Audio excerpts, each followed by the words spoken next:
Të gjithë efektivët e rendit, qofshin policë, oficer apo pjesëtar të strukturave të tjera të Ministrisë së Brendshme që kanë humbur jetën ose janë dëmtuar në krye të detyrës, do të përfitojnë një kompensim financiar që do të shkojë familjarëve të tyre, si dhe Banesa Falas. Është një lajm i mirë për vetë faktin se në mënyrë shtërruese ky vendim trajton të gjithë elementet e nevojshëm, si nga ndihma e menjëhershme që jepet në rastet e ndaj familjarëve të punonjësve të policisë të rënë në krye të detyrës, e cila shkon deri në 10 paga mujore bruto të punonjësit të ndjerë, më pas me pensionin familjar suplementar që përfitohet nga familjarët e punonjësit të policisë. Përveç kësaj, Ministria e Brendshme në bashkëpunim me homologën në Maqedoninë e Veriut do të lehtësojnë masat për kalimin kufitar mes dy vendeve. Duke përcaktuar procedura më të lehtësuara si për ustarët, po ashtu edhe për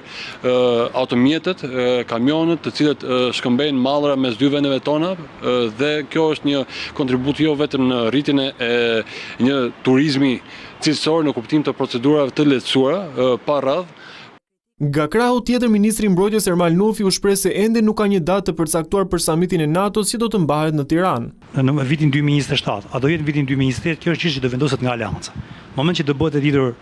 data kur do zhvillohet samiti, aty do fillojnë edhe marrja e masave për angazhimin e tashmë kemi ngritur task force-ën, kemi parë një shembull shumë të mirë të zhvillimit të samitit të Ankaras së fundit, i cili ishte samit brillant.